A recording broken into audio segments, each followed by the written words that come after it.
Di atas lantai marmer seharga ratusan juta ini, sepasang kaki tua yang pecah-pecah itu dianggap sebagai noda.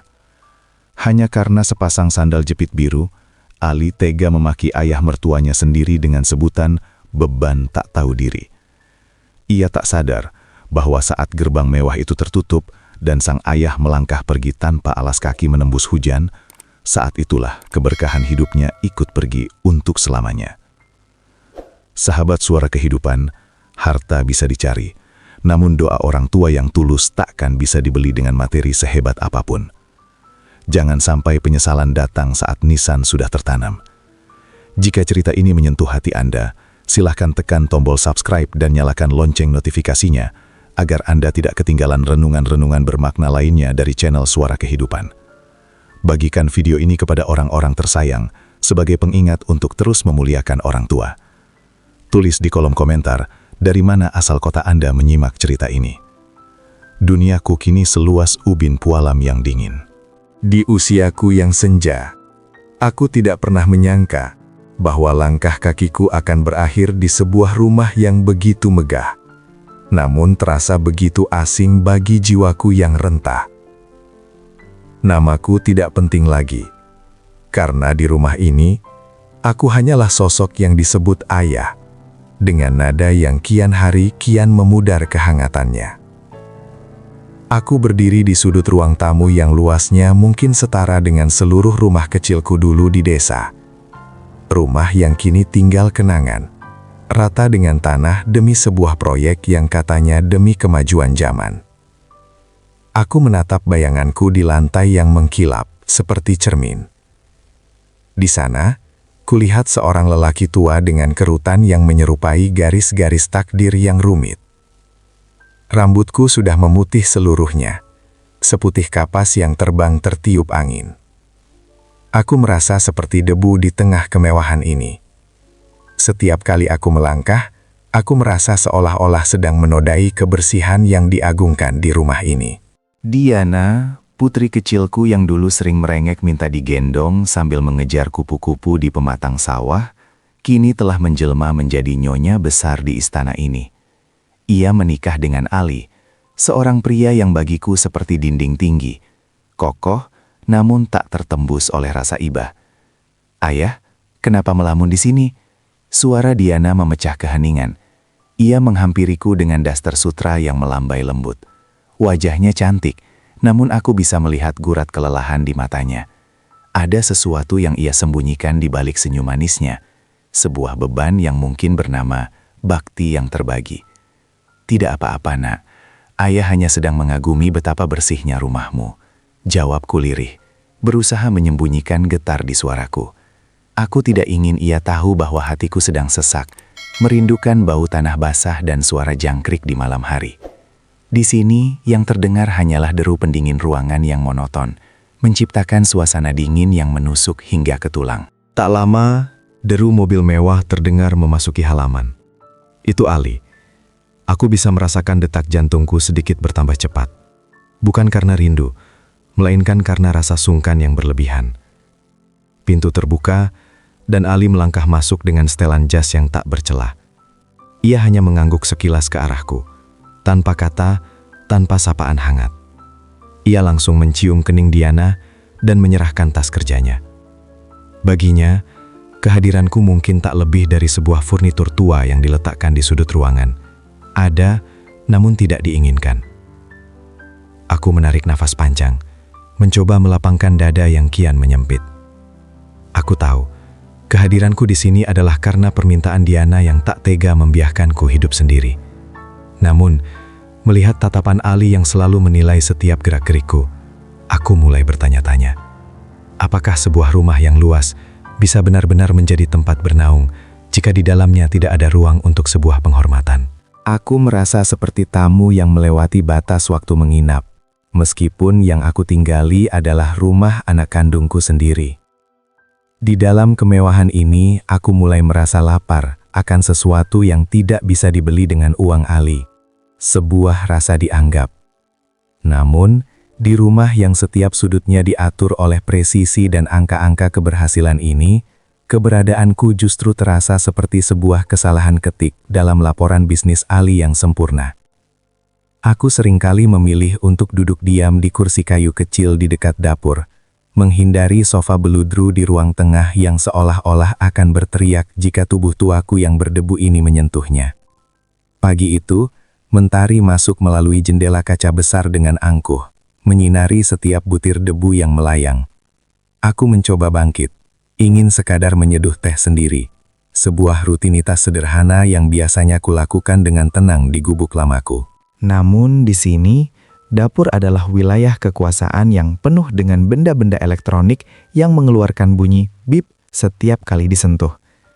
Tanganku yang sedikit gemetar karena usia mendadak menjadi musuh utamaku. "Biar pelayan saja yang buatkan ya," suara Ali menggelegar dari arah meja makan. Ia sedang menatap layar tabletnya, jari-jarinya menari lincah mengelola angka-angka saham atau mungkin pesanan pelanggan setianya. Ayah sering salah memencet tombol mesin kopi itu, harganya mahal, kalau rusak susah carinya. Kalimat itu, meski diucapkan tanpa cacian, terasa seperti sembilu yang mengiris tipis kulit hatiku. Aku menarik kembali tanganku yang sudah setengah jalan menuju mesin itu. Aku hanya ingin merasa berguna, Ali. Aku hanya ingin merasa bahwa tanganku ini masih memiliki fungsi selain hanya untuk menopang dagu yang lesu. Diana yang baru turun dari lantai atas segera menghampiri. Wajahnya tampak bias mendengar teguran suaminya.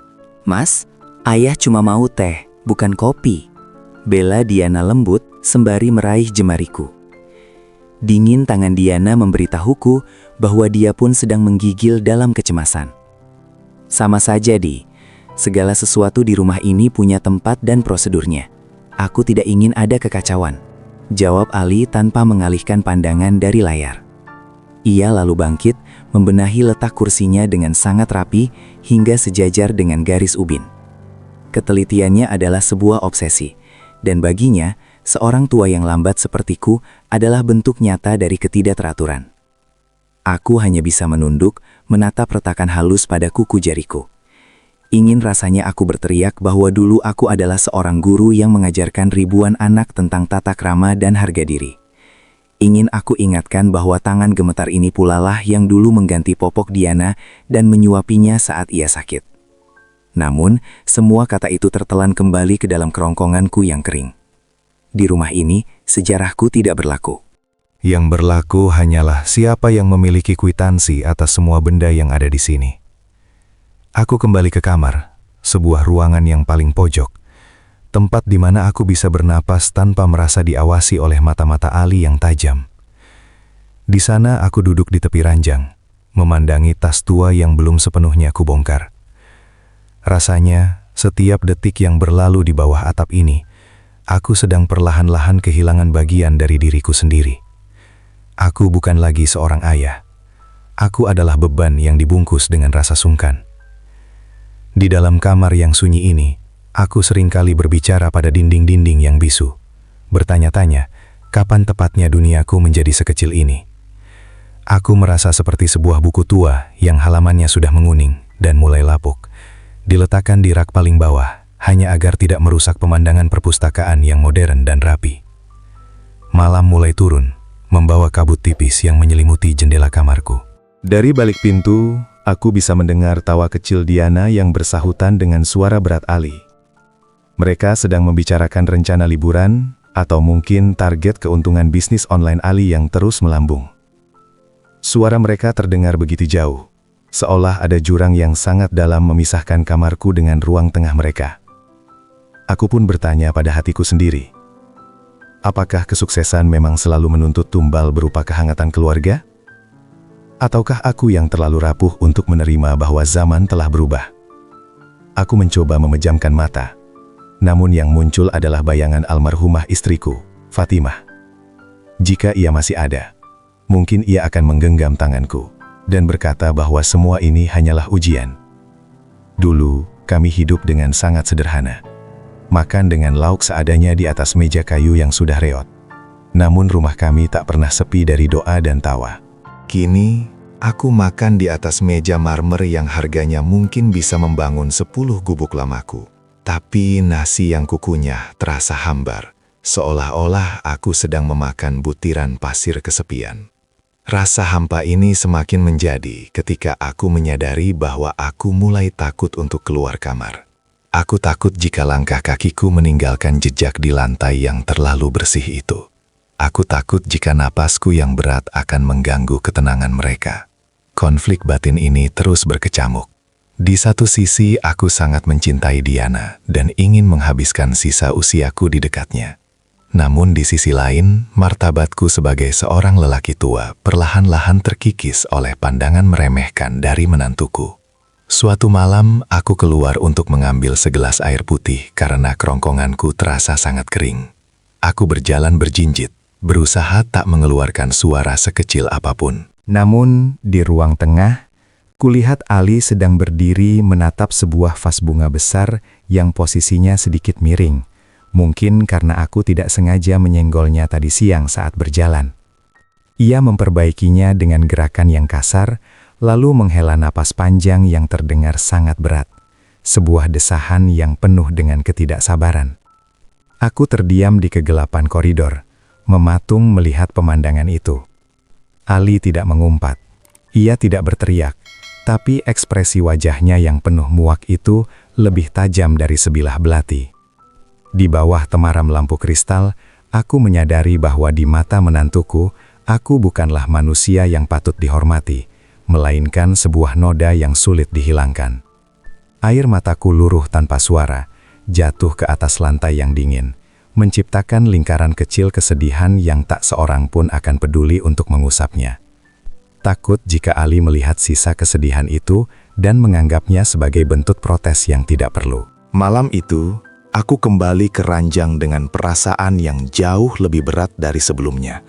Menyadari bahwa setiap inci ruang di rumah ini memiliki harga, dan aku tidak memiliki mata uang untuk membayarnya. Keesokan harinya, rutinitas yang biasanya kaku mulai berubah menjadi sesuatu yang lebih menyesakan.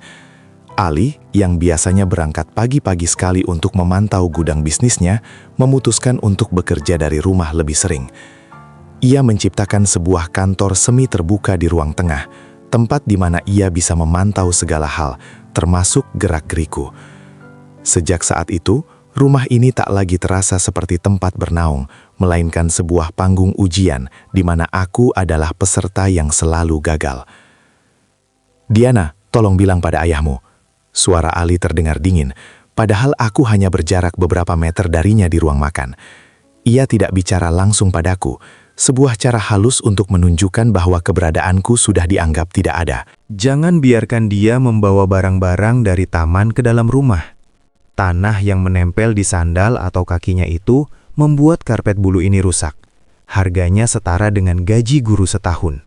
Diana yang sedang menyiapkan sarapan hanya bisa terdiam. Tangannya bergetar saat menuangkan kopi ke cangkir suaminya. Ia menatapku dengan tatapan memohon maaf. Namun mulutnya seolah terkunci oleh dominasi Ali yang begitu pekat. Aku yang saat itu sedang memegang sebuah batu kecil berbentuk unik dari taman, yang rencananya ingin kujadikan hiasan di meja kamarku, perlahan-lahan melepaskannya. Batu itu jatuh ke lantai dengan bunyi pelan, namun gema penolakannya terasa sangat kencang di telingaku. Aku mulai dipaksa untuk bertindak di luar kebiasaanku. Aku mulai membatasi diri untuk tidak keluar ke taman. Padahal hanya di sanalah aku bisa menghirup udara yang tidak berbau pengharum ruangan kimiawi. Aku mulai belajar berjalan dengan cara yang aneh, memastikan tumitku tidak menekan terlalu keras pada permukaan lantai.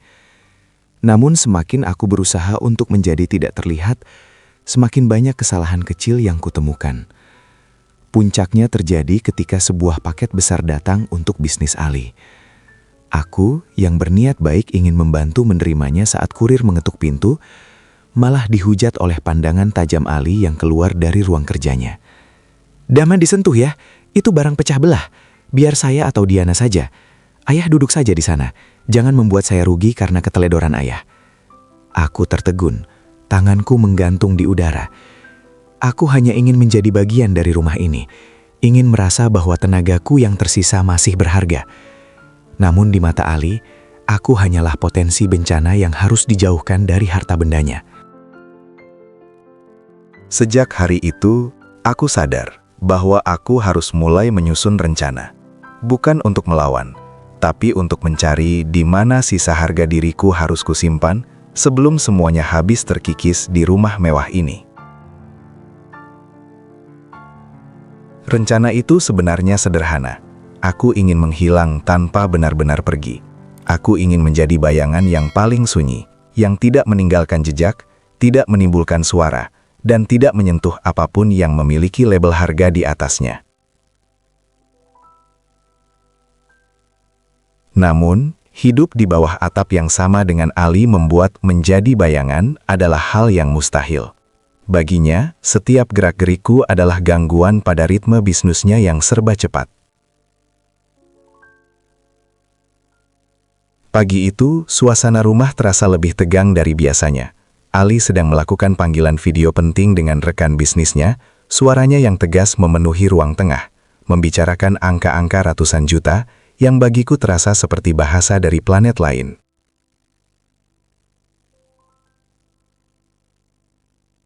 Aku yang sedang merasa haus, mencoba melangkah ke dapur setenang mungkin. Aku sudah sangat berhati-hati, bahkan menahan napas, agar suara tarikan napasku tidak tertangkap oleh mikrofon canggih yang ia gunakan. Namun, malang tak dapat ditolak. Saat aku hendak mengambil gelas di rak, ujung kain sarungku yang sudah usang tersangkut di pinggiran meja makan. Sebuah sendok perak yang terletak di sana jatuh ke lantai marmer dengan dentang yang nyaring. Ting! Suara itu bagi Ali mungkin terdengar seperti ledakan bom. Ia terdiam sejenak di depan kameranya, wajahnya memerah padam. Setelah mematikan sambungan panggilannya dengan kasar, ia menoleh padaku dengan tatapan yang sanggup membekukan darah di pembuluh nadiku. "Ayah, apa sesulit itu untuk diam?" Tanyanya dengan nada rendah yang bergetar karena amarah yang ditahan. "Saya sedang bekerja. Masa depan Diana, masa depan rumah ini, semuanya bergantung pada ketenangan saya di sini. Satu gangguan kecil seperti itu bisa menghancurkan konsentrasi saya. Maaf Ali, ayah tidak sengaja." Sarung ayah tersangkut, jawabku dengan suara yang nyaris hilang. Aku membungkuk, mencoba mengambil sendok itu dengan tangan yang gemetar hebat. "Biarkan, jangan sentuh," bentaknya, membuatku terlonjak.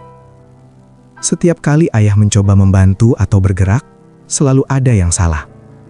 Kenapa ayah tidak bisa duduk diam saja di kamar seperti yang saya minta? Kenapa harus selalu keluyuran di saat-saat penting? Diana yang mendengar suara bentakan itu, berlari dari arah taman belakang. Ia melihatku berdiri mematung dengan wajah pucat, dan melihat Ali yang sedang mengatur napas panjang untuk meredakan emosinya yang meluap. Diana tidak berkata apa-apa. Ia hanya menghampiriku dan mengambil sendok itu dari lantai. Namun, aku bisa melihat air matanya menggenang di pelupuk mata. Ia tidak berani menegur Ali, dan ia terlalu sakit hati untuk memarahiku. Ketegangan itu tidak berakhir di sana. Ali kemudian berjalan menuju sofa, menghempaskan tubuhnya dan mulai mengomel tentang betapa tidak disiplinnya orang-orang tua dalam menjaga kerapihan. Ia mulai membandingkan rumah ini dengan kantornya yang steril, di mana tidak ada ruang untuk kesalahan sekecil apapun. Aku hanya bisa berdiri di sana, di tengah dapur yang mewah, merasa seperti seorang pesakitan yang sedang menunggu vonis. Hari itu aku belajar satu hal pahit. Di rumah ini, kesalahanku bukan karena aku melakukan sesuatu yang buruk, tapi karena aku masih bernapas di tempat yang salah. Setiap langkahku terasa seperti beban yang menindih pundak Diana, dan setiap tatapanku seolah menjadi duri dalam daging bagi kehidupan Ali yang serba teratur. Aku terjebak dalam dilema yang mengerikan. Ingin pergi, tapi tak punya tujuan. Ingin tinggal, tapi serasa perlahan mati di dalam. Sore itu, hujan turun dengan rintik yang gelisah. Seolah-olah langit ikut merasakan sesak di dadaku. Aku duduk di kursi plastik kecil di balkon belakang, satu-satunya tempat di mana aku merasa diizinkan untuk menghirup udara tanpa merasa diawasi. Dari balik kaca jendela yang buram oleh uap air, Aku melihat Diana dan Ali sedang berbicara serius di ruang makan. Meski suaranya teredam, gestur tubuh mereka menceritakan segalanya. Diana menutup wajah dengan kedua tangannya, bahunya berguncang pelan. "Mas, dia ayahku, satu-satunya yang aku punya." Suara Diana terdengar samar, namun penuh dengan kepedihan yang menyayat. "Aku tahu, tapi rumah ini sudah seperti asrama jompo yang penuh dengan kekacauan," sahut Ali. Suaranya naik 1 oktav, tajam dan dingin. "Aku tidak bisa fokus, bisnisku butuh ketenangan. Jika ayahmu tidak bisa menyesuaikan diri dengan aturan rumah ini, mungkin kita harus mencari tempat yang lebih cocok untuknya." Mendengar kata-kata tempat yang lebih cocok, jantungku serasa berhenti berdetak. Aku tahu maksudnya, panti jompo. Sebuah kata yang bagi orang tua sepertiku terdengar seperti pengasingan sebelum maut menjemput. Aku meremas pinggiran kursi plastikku hingga buku-buku jariku memutih. Bukan karena aku takut pada kesepian, tapi karena aku takut menjadi alasan retaknya rumah tangga anak perempuanku. Diana keluar ke balkon, wajahnya sembab. Ia mencoba tersenyum, namun senyum itu terasa begitu rapuh, seperti kelopak bunga yang hampir gugur. Ia duduk di sampingku, menyandarkan kepalanya di bahuku yang sudah mulai membungkuk. Kami terdiam cukup lama, hanya ditemani suara hujan yang menghantam atap kanopi. "Ayah, apakah ayah bahagia di sini?" tanyanya lirih. Pertanyaan itu adalah sebuah jebakan kasih sayang. Jika aku menjawab jujur, aku akan menghancurkan hatinya. Jika aku berbohong, aku akan semakin mencekik jiwaku sendiri. "Ayah bahagia jika melihatmu bahagia, nak," jawabku. Sebuah kalimat yang merupakan kebenaran sekaligus pelarian. Aku mengelus rambutnya, merasakan kehangatan yang kian lama kian terasa mahal di rumah ini. Aku tahu Diana sedang berada di persimpangan jalan yang mustahil. Ia mencintai suaminya yang telah memberikannya kehidupan mewah, namun ia juga mencintaiku yang hanya memberinya kenangan masa kecil yang sederhana. Malam itu, aku melihat Diana menangis di atas sajadahnya. Suaranya tertahan agar tidak terdengar oleh Ali yang sudah tertidur lelap. Aku berdiri di balik pintu kamarnya, hanya bisa mematung. Rasa bersalah mulai menggerogoti nuraniku. Aku merasa menjadi orang ketiga dalam kebahagiaan mereka. Kesuksesan Ali telah membangun dinding-dinding emas yang tinggi, dan aku hanyalah retakan kecil yang merusak kemegahan dinding itu.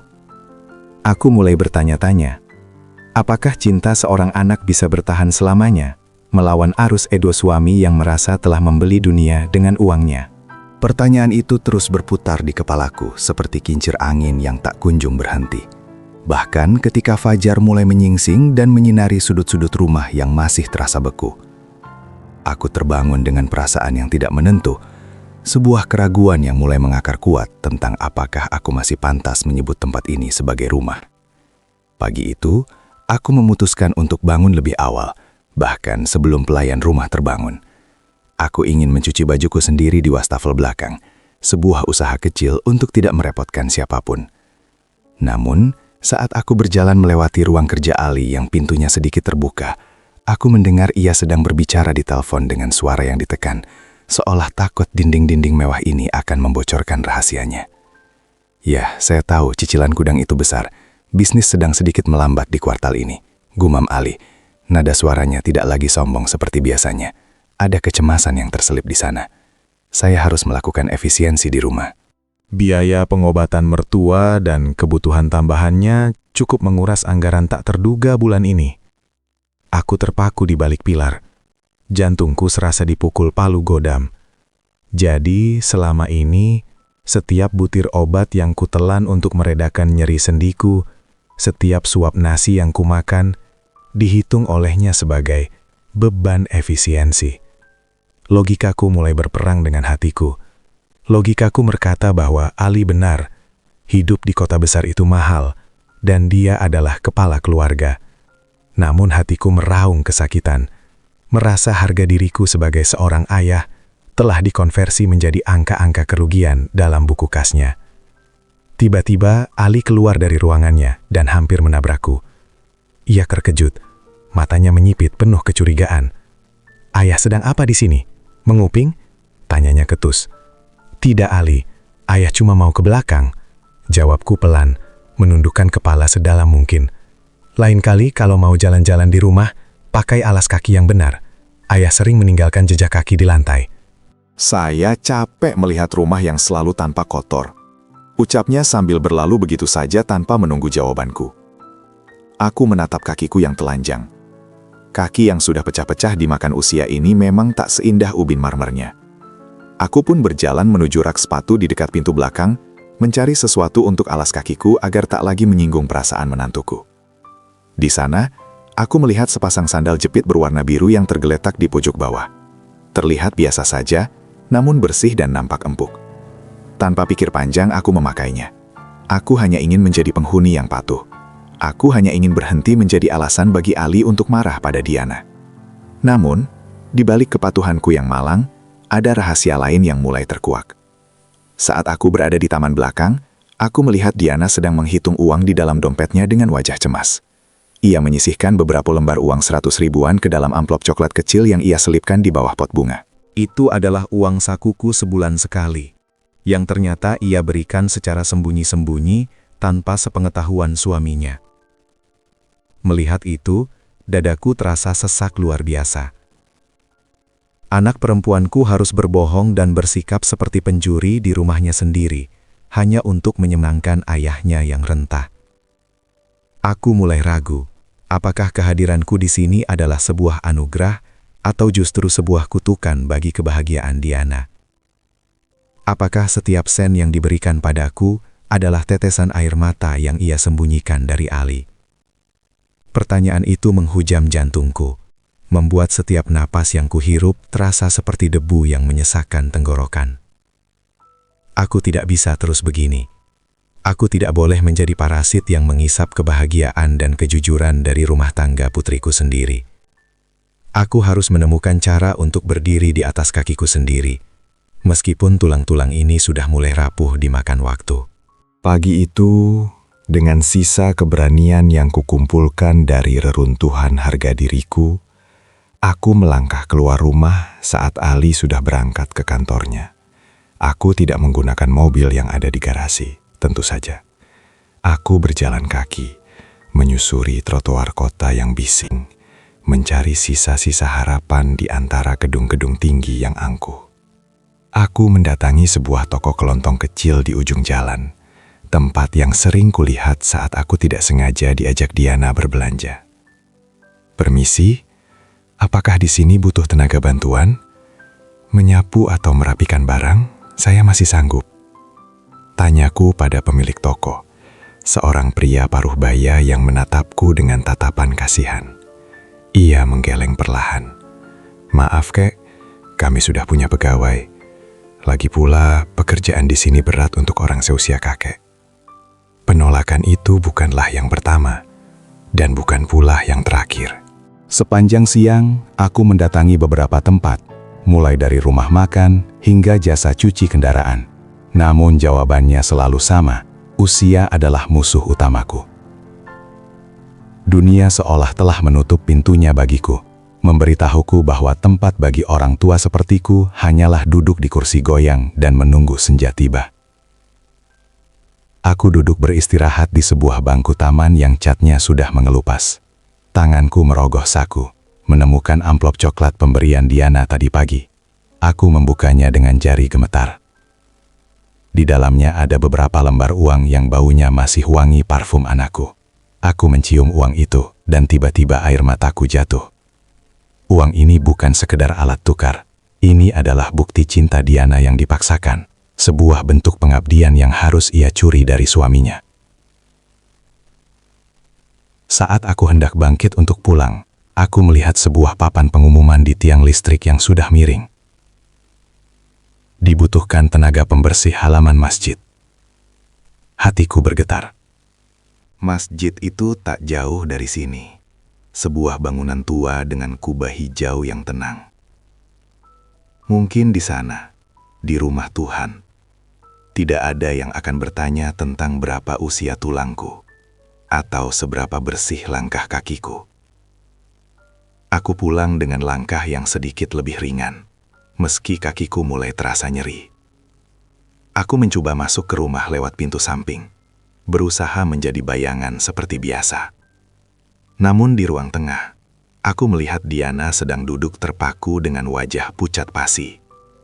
Di depannya, Ali berdiri dengan tangan bersedekap, menatap sebuah catatan di atas meja. "Jelaskan padaku, Diana." Suara Ali terdengar seperti guntur yang tertahan. "Kenapa ada aliran uang yang tidak jelas dari rekening rumah tangga kita setiap bulan? Dan kenapa aku menemukan bukti pengiriman obat-obatan mahal yang tidak pernah aku izinkan?" Aku terpaku di ambang pintu. Rahasia itu, amplop coklat itu, dan pengabdian Diana yang sembunyi-sembunyi itu, kini berada di bawah lampu sorot amarah Ali. Logika dan hatiku kembali berperang. Haruskah aku masuk dan mengaku bahwa itu semua kesalahanku? Ataukah tetap bersembunyi di balik bayangan dan membiarkan anakku menanggung badainya sendirian? Namun, sebelum kaki rentaku sempat melangkah maju, suara isakan Diana pecah, membelah keheningan ruang tengah yang kaku itu. Aku terdiam di balik tirai, meremas dadaku yang terasa seperti dihimpit bongkahan batu besar. "Itu untuk ayah, Mas. Hanya sedikit untuk kebutuhannya." Suara Diana bergetar, mencoba mencari celah di antara ketegasan suaminya. "Ayah tidak punya apa-apa lagi sejak rumah di desa itu hilang. Aku hanya ingin dia merasa tenang di masa tuanya." "Tenang? Dia sudah tinggal di rumah semegah ini, makan makanan terbaik, dan semua kebutuhannya tercukupi." Ali menyela dengan nada yang semakin meninggi, setiap katanya seperti tetesan cuka di atas luka. "Tapi mencuri di belakang suamimu sendiri untuk membiayai gengsi seorang tua yang tidak tahu diri, itu sudah keterlaluan, Diana." Aku bekerja siang malam untuk membangun sistem yang rapi, bukan untuk dikhianati oleh istriku sendiri demi sandal jepit dan obat-obatan yang sebenarnya bisa didapat dari puskesmas gratisan. Kata-kata "tidak tahu diri" itu bergema di kepalaku, memantul-mantul menghancurkan sisa-sisa harga diri yang mati-matian ku pertahankan. Aku menyandarkan punggungku ke dinding koridor yang dingin, merasakan tubuhku perlahan merosot. Jadi, di mata menantuku, keberadaanku adalah sebuah pengkhianatan. Cinta anakku padaku dianggap sebagai sebuah pencurian. Aku merasa seperti pencuri yang tertangkap basah, padahal aku tak pernah meminta lebih dari sekadar kasih sayang. Sepanjang malam itu, rumah yang megah ini terasa seperti penjara bawah tanah. Suara perdebatan mereka mereda, namun digantikan oleh keheningan yang jauh lebih menyakitkan. Keheningan yang penuh dengan dendam dan kekecewaan. Aku tidak berani keluar untuk makan malam. Perutku lapar, tapi harga diriku jauh lebih haus akan ketenangan. Aku hanya meminum air keran di kamar mandi, membiarkan dinginnya membasahi kerongkonganku yang terasa terbakar oleh rasa malu. Keesokan paginya, aku melihat perubahan yang drastis pada Ali. Ia tak lagi sekedar mengacuhkanku, tapi ia mulai menandai setiap barang miliknya dengan pandangan yang mengancam. Ia seolah sedang membangun pagar gaib di antara barang-barangnya dan keberadaanku. Ia memindahkan letak kunci-kunci, mengatur ulang posisi perabotan, dan berkali-kali memeriksa kebersihan lantai, seolah aku adalah sumber wabah yang harus dibasmi. Aku mencoba mendekati Diana saat Ali sedang di kamar mandi, ingin menyerahkan kembali sisa uang di amplop coklat itu. Aku ingin mengatakan padanya bahwa aku tidak butuh uang. Aku hanya butuh ia tidak bertengkar dengan suaminya. Namun, Diana hanya menggeleng dengan mata yang merah dan bengkak. Ia hanya meletakkan jarinya di bibir, sebuah isyarat sunyi agar aku tidak bersuara. Ketakutan itu kini telah menjadi nyata. Aku melihat anakku, mutiara hatiku, kini hidup dalam bayang-bayang ketakutan di rumahnya sendiri. Keberadaanku telah menjadi beban yang terlalu berat untuk dipikul oleh pundak kecilnya. Aku mulai menyadari bahwa setiap hari aku tinggal di sini, aku sedang perlahan-lahan menghancurkan kebahagiaan yang telah ia bangun dengan susah payah. Aku merasa terdesak ke tepian jurang, di mana satu-satunya jalan keluar adalah sebuah loncatan yang akan memisahkan kami selamanya. Namun, di tengah keputusasaan itu, aku masih mencoba bertahan, berpegangan pada harapan semu bahwa badai ini akan berlalu, dan Ali akan melihatku sebagai manusia kembali, bukan sekadar angka kerugian dalam catatan bisnisnya. Pagi itu, langit mendung menggantung rendah, seolah-olah awan tak lagi sanggup menahan beban air yang dikandungnya. Suasana di dalam rumah lebih dingin dari biasanya. Ali tampak sangat sibuk, mondar-mandir dengan ponsel yang menempel di telinga. Wajahnya tegang. Sesekali ia mengusap dahi yang berkeringat, meski pendingin ruangan bekerja maksimal. Aku mendengar ia bicara tentang kerugian besar, tentang stok barang yang tertahan, dan klien yang membatalkan kontrak. Dalam hati, aku mendoakannya, berharap Tuhan memudahkan urusannya. Karena aku tahu, jika hatinya tenang, mungkin rumah ini akan kembali hangat. Aku memutuskan untuk menjauh, memberikan ruang baginya untuk berpikir. Aku melangkah menuju teras belakang, hendak menghirup udara luar yang tak terlalu menyesakan. Saat itulah, aku melihat sepasang sandal biru yang tempo hari kupakai. Sandal itu tampak sangat empuk, dengan logo merek ternama yang mengkilap di bagian tumitnya. Aku teringat betapa nyamannya sandal itu melindungi kaki rentaku dari dinginnya lantai marmer.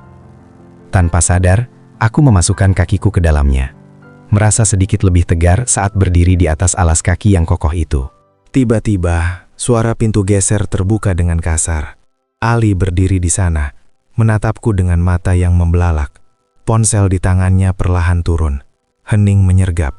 Hanya suara detak jantungku yang terdengar kencang, berpacu dengan rasa takut yang mendadak menyerang. "Ayah, sedang apa?" tanyanya. Suaranya rendah, namun bergetar hebat. Ayah cuma mau ke taman sebentar, Ali." Kaki ayah terasa dingin, jawabku jujur, mencoba tersenyum meski bibirku keluh. Ali melangkah mendekat, matanya terkunci pada sandal biru yang kupakai. "Ayah tahu itu sandal apa?" tanyanya lagi, kini dengan nada yang lebih tajam. "Itu sandal edisi terbatas yang saya pesan dari luar negeri. Itu bukan sekadar sandal jepit murahan yang biasa ayah pakai di kampung. Itu harganya jutaan rupiah, dan ayah memakainya ke tanah." Aku terperanjat, segera menarik kakiku keluar dari sandal itu, seolah-olah alas kaki itu baru saja berubah menjadi bara api yang membakar kulitku. "Maaf Ali, ayah tidak tahu." Ayah pikir ini hanya sandal biasa yang boleh dipakai siapa saja. "Hanya sandal biasa?" Ali meledak. Suaranya menggelegar, memantul di dinding-dinding kaca, menghancurkan ketenangan pagi yang rapuh. Bagi ayah semuanya biasa, semuanya sepele. Ayah masuk ke rumah ini, merusak ketenangan saya, menghabiskan uang istri saya diam-diam, dan sekarang ayah mengotori barang-barang pribadi saya dengan kaki kotor itu. Diana berlari keluar, wajahnya pucat pasi melihat suaminya yang sedang dikuasai amarah. "Mas, sudah, itu cuma sandal, nanti bisa dibersihkan," isak Diana sambil mencoba memegang lengan Ali. "Dibersihkan katamu?"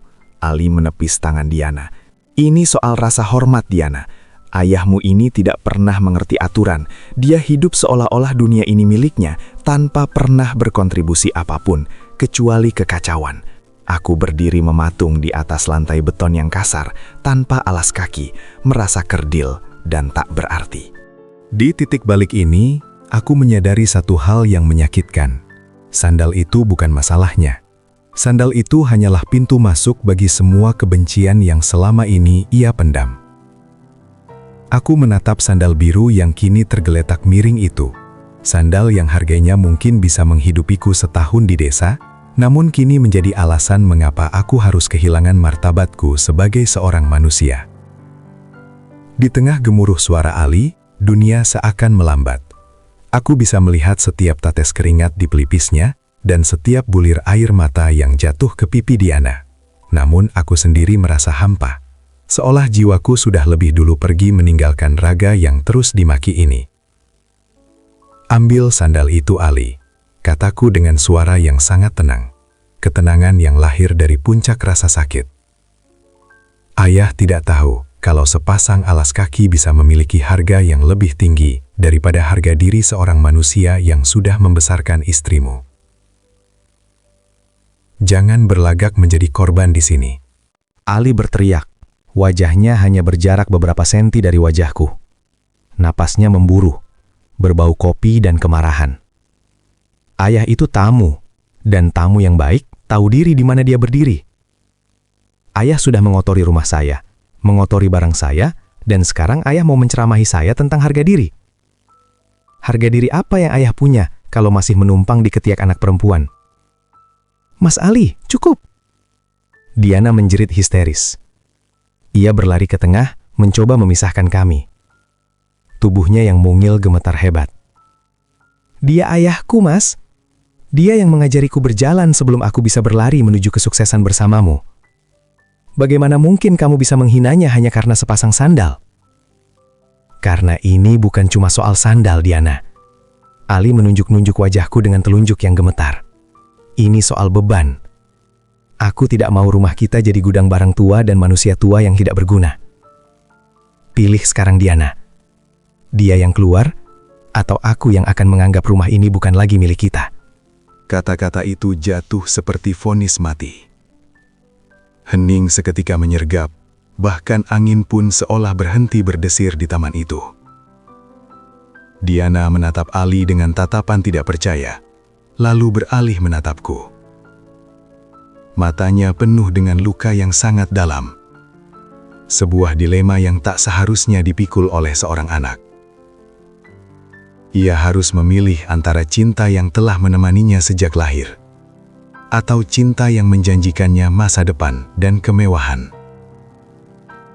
Aku melihat tangan Diana yang mengepal kuat di samping tubuhnya. Ia ingin membelaku. Aku tahu itu.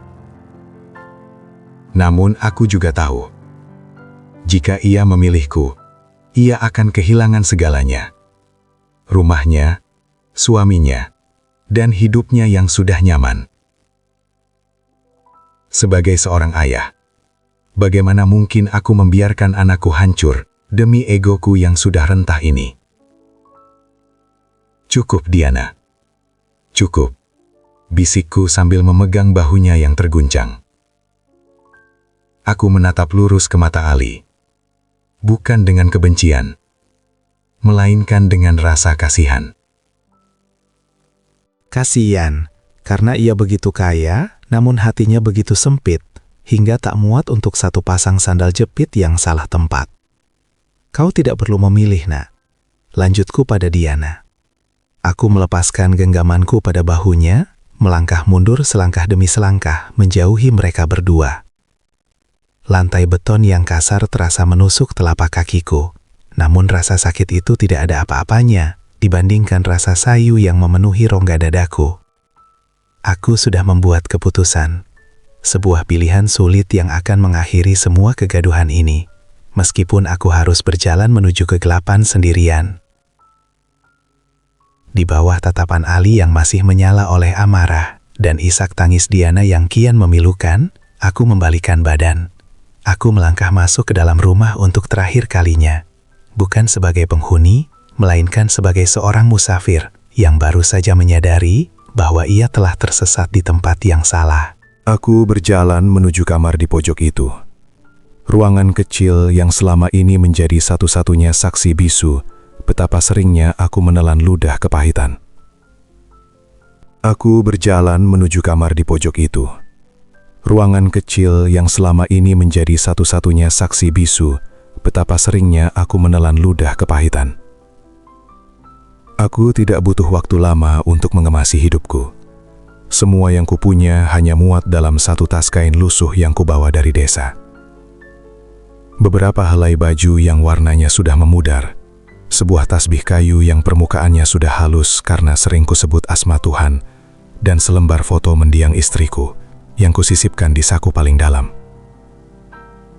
Ayah, apa yang ayah lakukan? Jangan ya, maafkan Ali. Diana tiba di ambang pintu. Suaranya parau, nyaris habis. Ia mencoba merebut tas kain itu dari tanganku. Namun aku memegangnya dengan kekuatan sisa-sisa harga diri yang masih kumiliki. Anakku, permata hatiku, kataku sambil menatap matanya yang sembab. Aku membelai pipinya yang basah. Seorang ayah tidak akan pernah tenang jika ia menjadi tembok yang menghalangi jalan anaknya. Ali suamimu, dia rumahmu sekarang. Ayah hanyalah masa lalu yang harus kau simpan di tempat yang semestinya. Tapi tidak begini ya, ini keterlaluan, jeritnya lagi. Namun di ruang tengah, aku mendengar Ali membanting sesuatu ke lantai. Mungkin sandal biru itu. Diiringi gumaman tentang betapa drama ini sangat membuang-buang waktunya. Setiap bunyi bantingan itu seperti palu yang memaku keputusanku. Aku tahu, jika aku tetap tinggal, setiap hari Diana akan hidup dalam permintaan maaf. Dan setiap hari, Ali akan hidup dalam kebencian. Rumah ini terlalu sempit untuk 3 hati yang tidak saling memahami. Meskipun luasnya bisa menampung 1000 manusia. Aku menyampirkan tas kain itu di pundakku. Aku tidak memakai sepatu mewah pemberian Diana. Aku juga tidak mencari sandal jepit lain. Aku memutuskan untuk keluar dengan kaki telanjang. Sama seperti saat aku dilahirkan ke dunia ini. Tanpa apa-apa. Tanpa beban bagi siapapun. Ayah akan pergi kemana?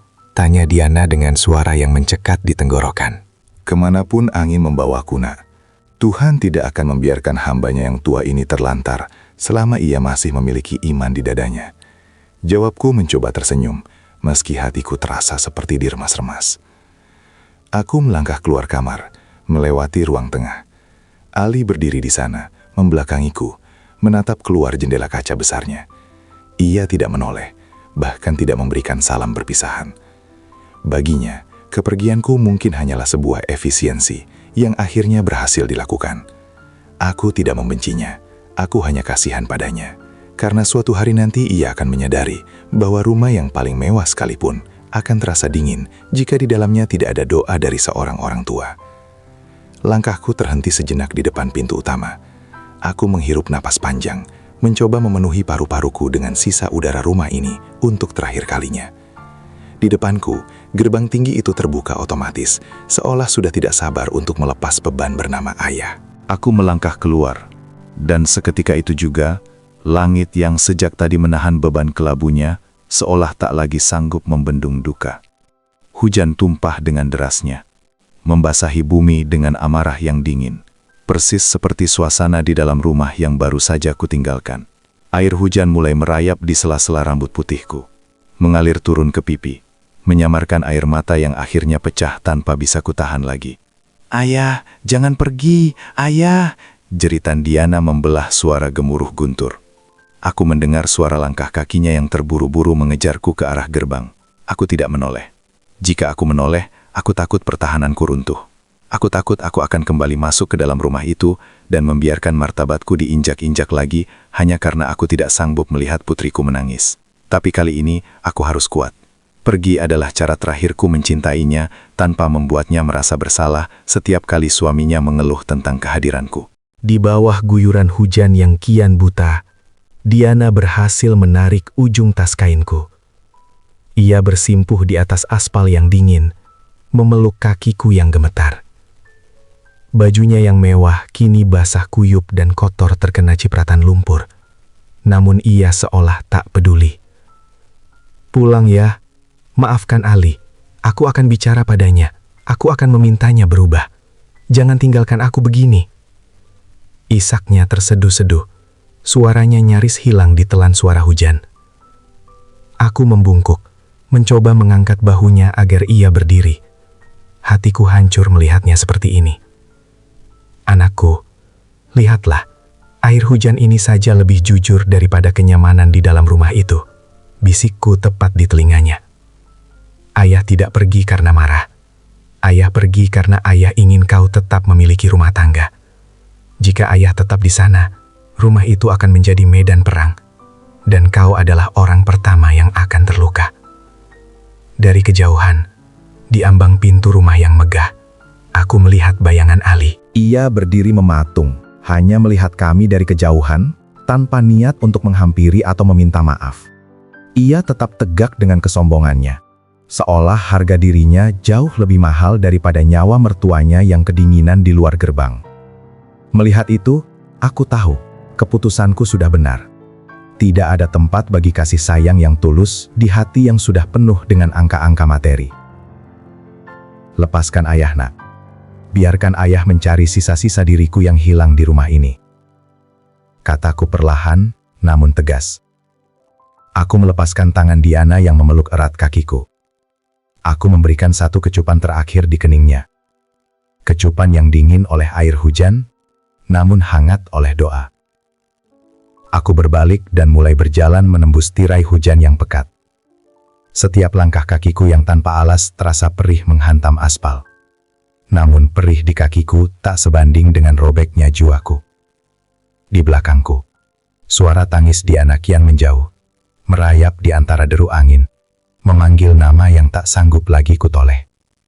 Aku terus berjalan, meninggalkan kemewahan yang palsu, meninggalkan sandal biru yang menjadi sumbu ledakan, dan meninggalkan separuh nyawaku pada anak perempuan yang sangat kucintai, namun tak bisa lagi kupeluk.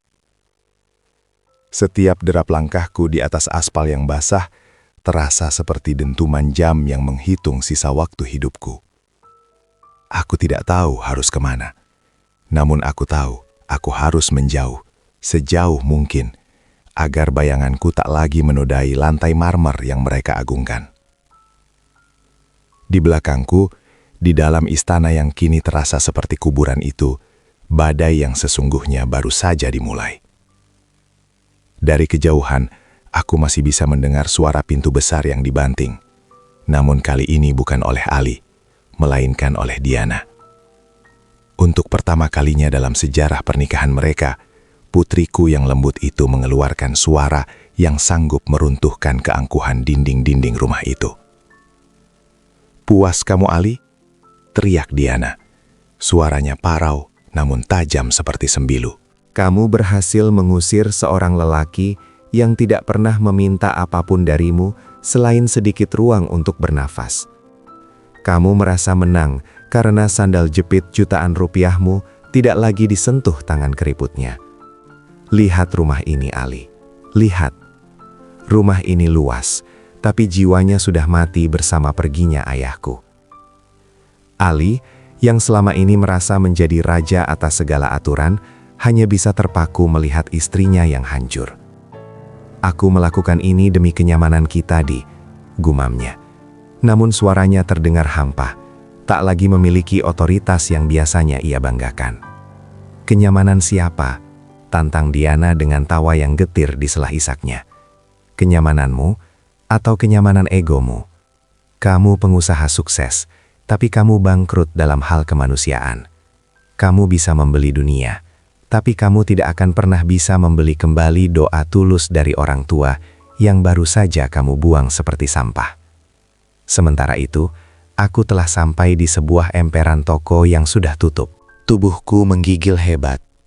Jaket tipisku sudah tak mampu lagi menahan dingin yang merasuk hingga ke sumsum tulang. Aku duduk bersandar pada pintu besi yang berkarat, memeluk tas kainku seolah itu adalah satu-satunya pegangan hidup yang tersisa. Aku melihat orang-orang berlalu lalang dengan payung mereka. Tak ada yang menoleh pada lelaki tua yang basah kuyup tanpa alas kaki ini.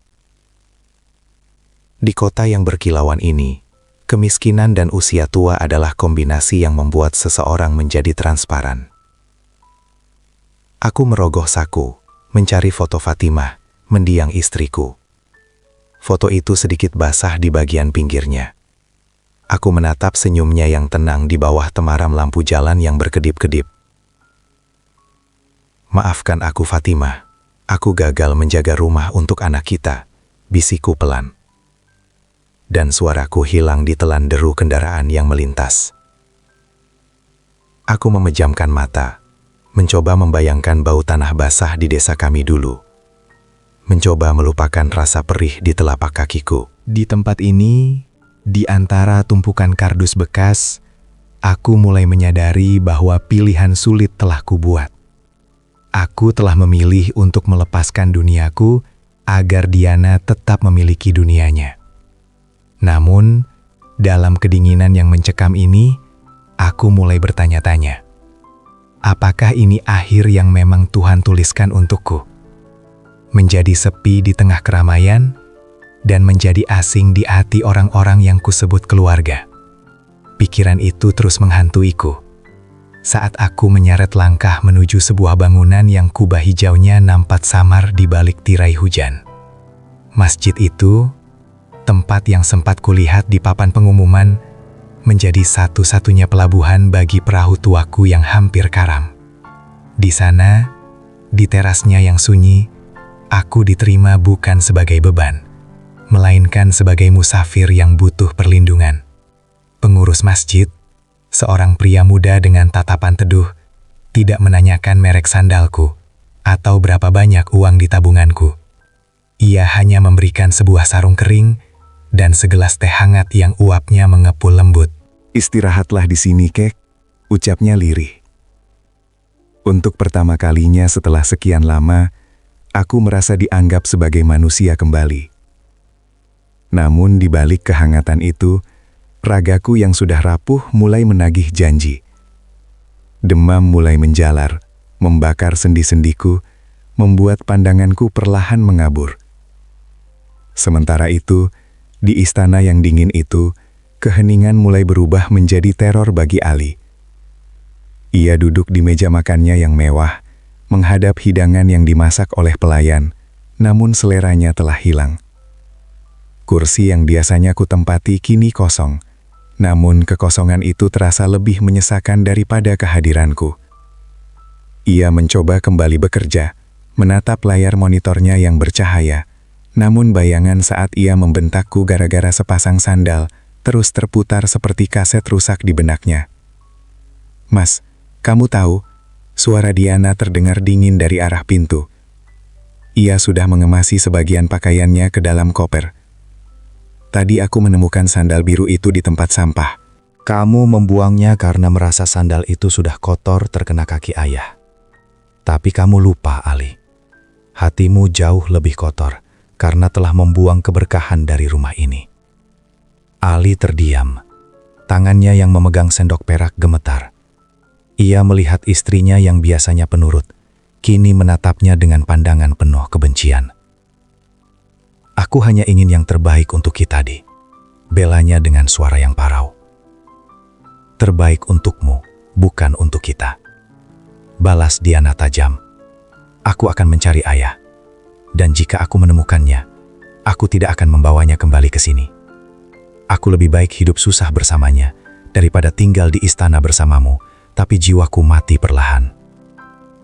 Di teras masjid, aku terbatuk hebat.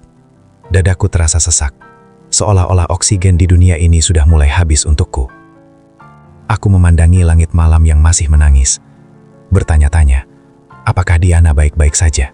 Aku mulai berjuang keras dengan pilihan terakhir yang kupunya. Bertahan hidup di tengah sisa napas yang kian pendek, atau menyerah pada takdir yang membawaku pada kesunyian abadi. Aku memejamkan mata, memeluk tas kain lusuhku, dan mulai membisikkan doa-doa yang paling tulus untuk kebahagiaan anakku. Meski aku tahu, aku mungkin tak akan pernah melihat senyumnya lagi. Dinginnya lantai teras masjid ini perlahan tidak lagi terasa menusuk. Rasa baal mulai menjalar, seolah tubuhku sedang mempersiapkan diri untuk sebuah perjalanan yang jauh lebih sunyi daripada sekadar meninggalkan rumah mewah Ali. Napasku tersengal, pendek dan berat, menyerupai bunyi daun kering yang bergesekan ditiup angin malam. Di sisi lain kota, lampu-lampu jalanan nampak seperti mata-mata yang mengawasi kepanikan Diana. Ia mengendarai mobilnya menembus sisa hujan, mendatangi setiap emperan toko, setiap halte bus, dan setiap sudut gelap yang mungkin disinggahi oleh langkah tuaku. Ia memanggil namaku hingga suaranya serak. Matanya mencari sosok lelaki berbaju pudar yang ia tahu sedang kedinginan di suatu tempat. Penyesalan adalah cambuk yang sangat kejam, dan Diana kini merasakannya, mencabik-cabik hatinya setiap kali ia teringat wajahku yang tertunduk saat dihina oleh suaminya. "Ayah, di mana ayah?" rintihnya di balik kemudi. "Maafkan Diana ya, maafkan aku yang terlalu lemah melindungimu." Sementara itu, Ali tertinggal di rumahnya yang sunyi. Ia berdiri di tengah ruang tengah yang mengkilap, menatap bayangan dirinya di ubin marmer yang dulu ia banggakan. Namun, ia tak lagi melihat seorang pengusaha sukses yang berkuasa. Ia hanya melihat seorang pria kesepian yang baru saja menghancurkan fondasi terpenting dalam hidupnya. Ia melihat sepasang sandal biru yang masih tergeletak di dekat pintu belakang. Benda mati yang telah menyebabkan luka hidup yang tak tersembuhkan. Tiba-tiba, kemewahan itu terasa seperti beban yang mencekik lehernya. Ia menyadari bahwa rumah yang sempurna bukan dibangun dari kebersihan lantai, melainkan dari ketulusan hati yang menerima kekurangan. Kembali di masjid, pengurus masjid yang baik hati itu mulai panik melihat kondisiku. Wajahku sudah sepucat kertas, dan tanganku yang memegang foto Fatimah sudah mendingin.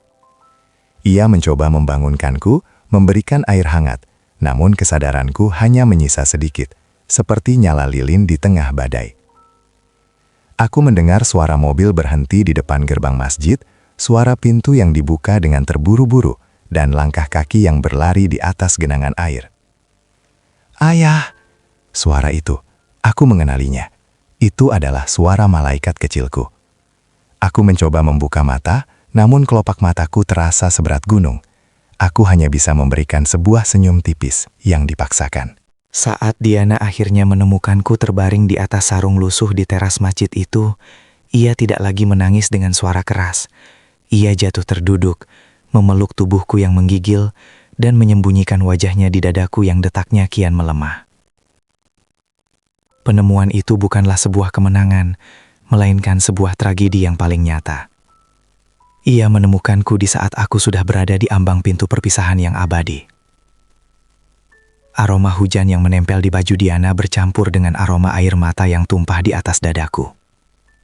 Aku bisa merasakan jemari tangannya yang halus gemetar hebat, berusaha menyalurkan kehangatan ke dalam raga tuaku yang sudah terlanjur membeku oleh kedinginan malam dan luka hati. "Ayah, bertahanlah.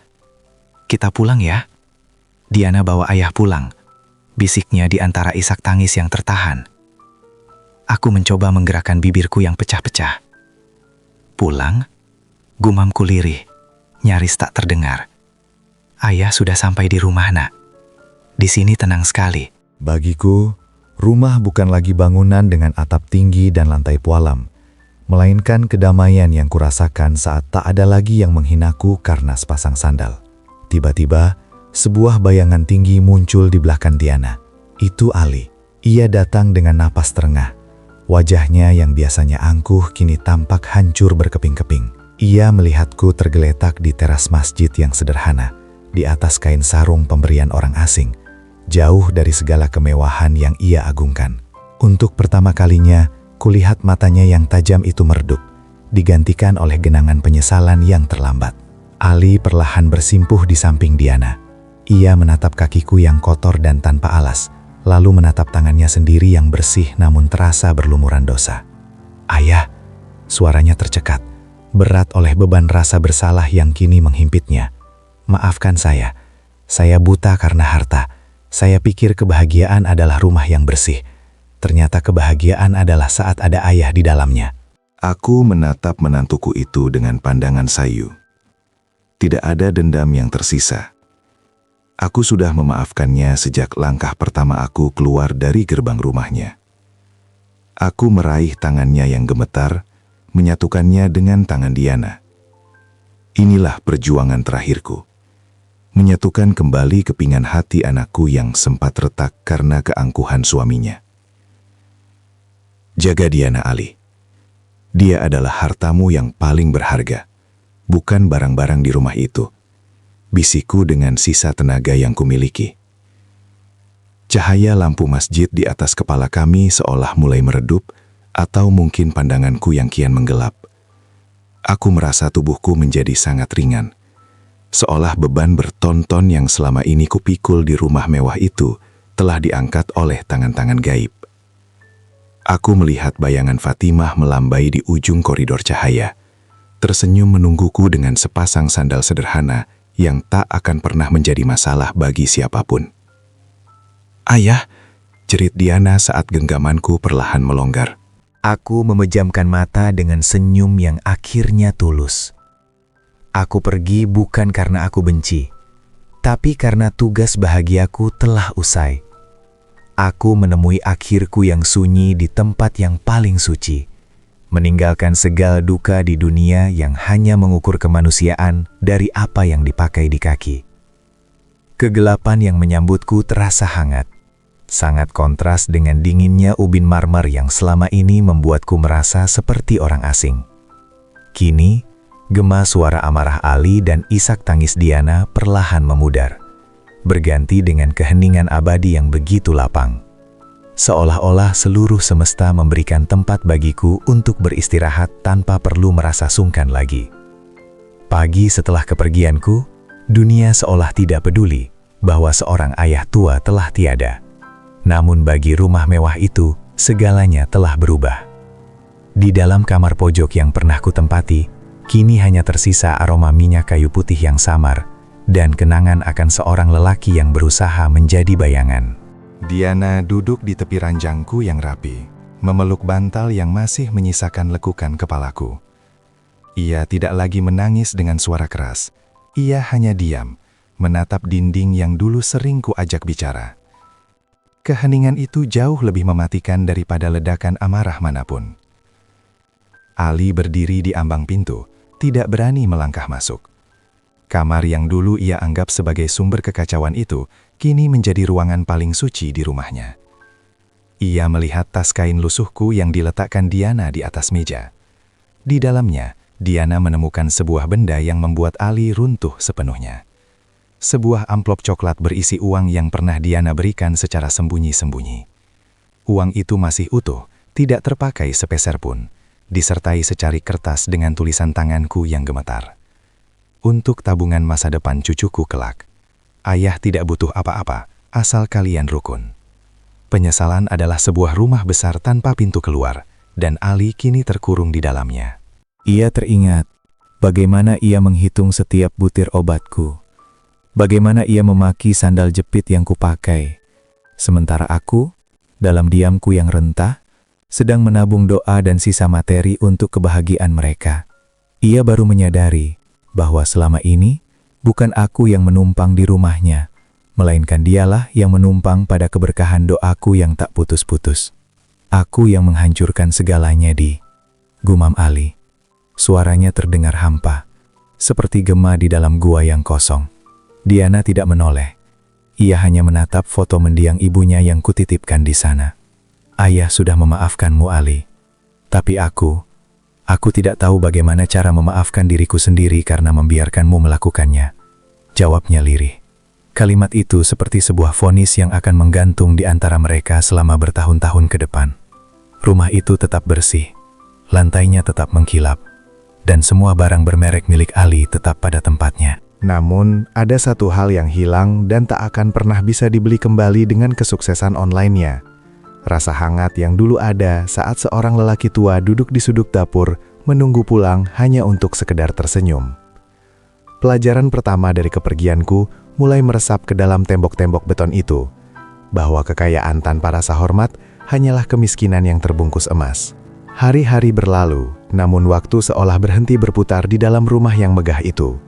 Kesuksesan bisnis Ali yang dulunya menjadi kebanggaan, kini terasa seperti tumpukan kertas tanpa makna. Setiap kali ia melihat grafik penjualannya meningkat, ia teringat pada harga sandal jepit biru itu, sebuah angka yang kini ia sadari telah menukar nyawa dan keberkahan hidupnya. Ali mulai berubah, namun perubahan itu datang dalam balutan kesedihan yang amat dalam. Ia tak lagi memedulikan kerapihan ubin marmernya. Seringkali kulihat dari alam yang berbeda, ia sengaja membiarkan jejak-jejak kakinya terlihat di lantai, Seolah-olah ia sedang berharap jejak itu adalah milikku yang kembali pulang. Ia sering terduduk di teras belakang, di tempat yang sama saat ia meledak marah padaku, menatap sandal-sandal jepitnya dengan pandangan kosong. Keangkuhannya telah runtuh, digantikan oleh kesadaran pahit bahwa ia telah mengusir malaikat penjaga rumahnya sendiri. Diana, putriku, menjadi sosok yang sangat pendiam. Ia tetap menjalankan kewajibannya sebagai istri, namun matanya tak lagi memancarkan binar kebahagiaan. Setiap kali Ali mencoba mendekat atau memberikan hadiah mewah sebagai bentuk penebusan dosa, Diana hanya tersenyum gitir dan berkata, "Simpan saja uangmu, Mas. Ayah lebih butuh kasih sayang daripada semua benda ini, tapi kita terlambat memberikannya." Hubungan mereka kini seperti dua orang asing yang dipaksa tinggal dalam satu museum kenangan yang menyakitkan. Demi menebus rasa bersalah yang terus menghimpit dada, Ali mulai melakukan hal-hal yang tak pernah ia lakukan sebelumnya. Ia menyisihkan sebagian besar keuntungan bisnis online-nya untuk membangun sebuah rumah singgah bagi lansia yang terlantar. Ia menamainya Rumah Ayah. Di sana, ia tidak lagi menetapkan aturan-aturan kaku atau memedulikan kebersihan lantai yang berlebihan. Ia turun tangan sendiri, mencuci kaki para orang tua di sana, dan memastikan tak ada satupun dari mereka yang merasa menjadi beban. Ia sedang mencoba mencari wajahku di antara wajah-wajah lelaki tua lainnya. Ia sedang mencoba membasuh dosanya melalui setiap suapan nasi yang ia berikan pada mereka yang tak berdaya. Namun, sejauh apapun ia melangkah, bayanganku yang pergi menembus hujan tanpa alas kaki tetap menjadi luka yang menganga di jiwanya. Ia belajar dengan cara yang paling kejam, bahwa penyesalan tidak pernah memiliki tombol untuk memutar balik waktu. Suatu sore, Ali membawa sepasang sandal jepit biru yang baru ke makamku. Ia meletakkannya dengan rapi di atas nisan, bersimpuh di atas tanah basah tanpa peduli setelan jas mahalnya akan kotor. Ia menangis terseduh-seduh, memohon ampun pada gundukan tanah yang bisu. "Ayah, ini sandalnya. Pakailah. Jangan biarkan kakimu kedinginan lagi di sana," isaknya. Namun, angin hanya berdesir pelan, membawa pergi suaranya bersama dedaunan kering, mengingatkannya bahwa permohonan maaf terbaik adalah perubahan sikap, meski sosok yang disakiti telah tiada. Ali tetap bersimpuh di sana hingga matahari terbenam, menyadari bahwa sepasang sandal biru di atas nisan itu takkan pernah bisa menggantikan kehangatan kaki yang pernah ia usir dengan penuh kebencian.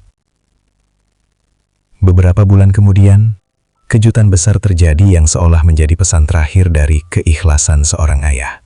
Ketika Diana sedang membereskan sisa-sisa barang peninggalanku di desa untuk dijual sebagai biaya tambahan yayasan sosial, ia menemukan sebuah kotak kayu tua yang terkubur di bawah lantai dapur rumah lama kami. Di dalamnya terdapat surat wasiat dan sertifikat tanah yang selama ini aku rahasiakan dari kedua anak laki-lakiku yang serakah. Ternyata, tanah yang dulu mereka perebutkan dan mereka pikir sudah habis, masih ada sebagian besar yang sengaja kusimpan hanya atas nama Diana. Di surat itu aku menulis, "Untuk putriku yang tetap memelukku saat dunia meludahiku.